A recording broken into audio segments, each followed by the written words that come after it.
शुभ प्रभात दोस्तों। आज हम हिंदी की रीडिंग में एक कहानी पढ़ेंगे फ्रेंड्स। दो हाथ धुआं। अब ये दो हाथ धुआं क्या है फ्रेंड्स, इसके बारे में चलिए हम देखते हैं।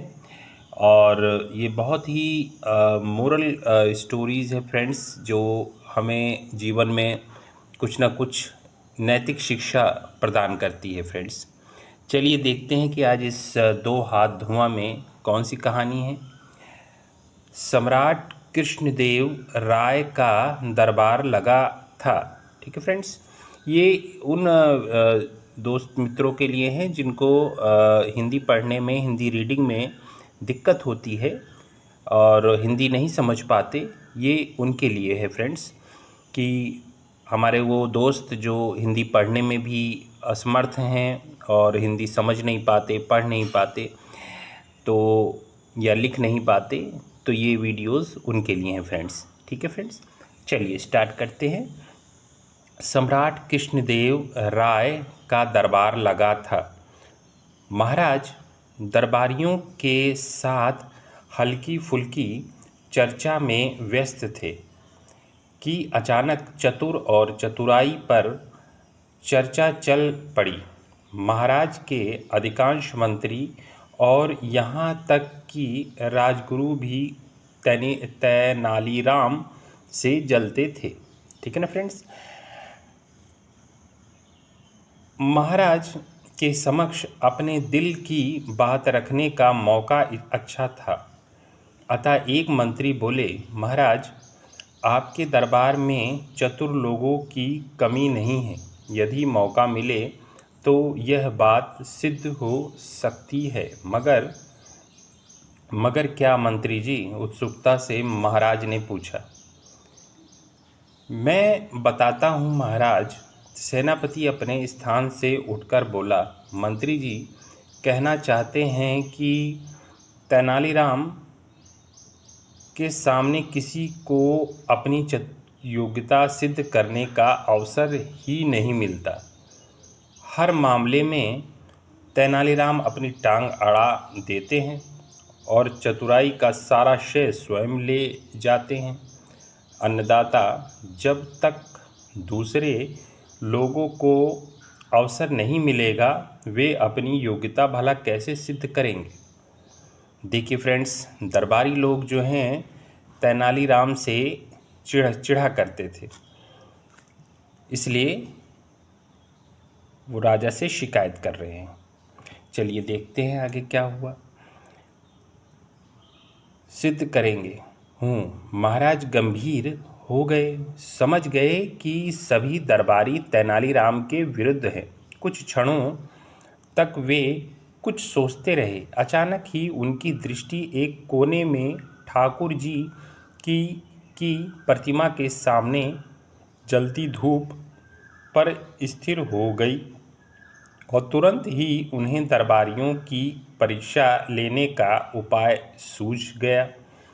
वे बोले, आप लोगों को अपनी योग्यता सिद्ध करने का अवसर अवश्य दिया जाएगा। तेनालीराम बीच में नहीं आएंगे। ठीक है महाराज। सभी दरबारी प्रसन्न हो उठे। कहिए हम क्या करें।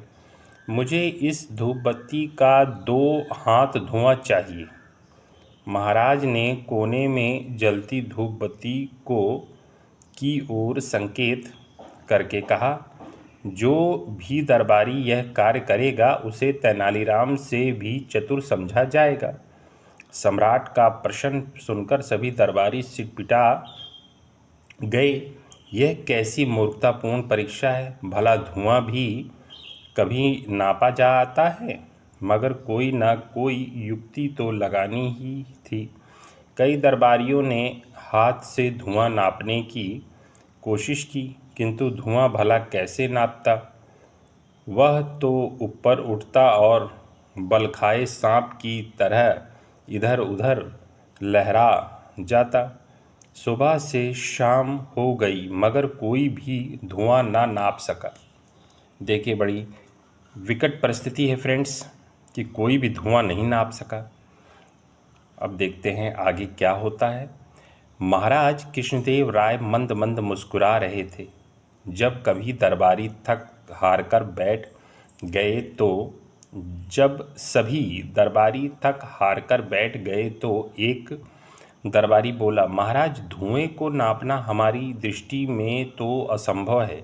हाँ, यदि तेनालीराम इस कार्य को कर देगा तो हम उसे अपने से चतुर मान लेंगे, मगर यदि वह भी न नाप सका तो आप उसे हमारे समान ही समझें और अधिक मान सम्मान न दें। देखिए फ्रेंड्स, किस तरह से दरबारी लोग तेनालीराम से जलते थे और जलन के कारण ही वह महाराज से के सामने उसकी जो प्रतिष्ठा बनी हुई थी, उसे जो उसकी योग्यता थी उसको वो कम करना चाहते थे। देखिए आगे क्या होता है। महाराज कृष्णदेव ने मुस्कुराते हुए तेनालीराम की तरफ देखा। क्यों तेनालीराम, क्या तुम्हें दरबारियों की चुनौती स्वीकार है? मैं भी कोशिश ही कर सकता हूँ अन्नदाता। तेनालीराम अपने स्थान से उठकर विनम्रता से सिर झुकाकर बोला, मैंने सदा आपके आदेश का पालन किया है, इस बार भी करूँगा। तेनालीराम ने एक सेवक को अपने करीब बुलाकर उसके कान में कुछ कहा। देखिए फ्रेंड्स, क्या कहा कान में? सेवक तत्काल वहाँ से चला गया। दरबार में सन्नाटा छाया रहा।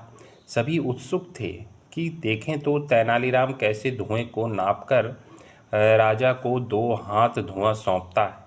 तभी सेवक शीशों की 2 हाथ लंबी एक नली लेकर शीशों की 2 हाथ लंबी एक नली लेकर दरबार में हाजिर हुआ। तेनालीराम ने धूप बत्ती से उठते हुए धुएं पर उस नली का मुंह लगा दिया। धुआं नली में भरने लगा।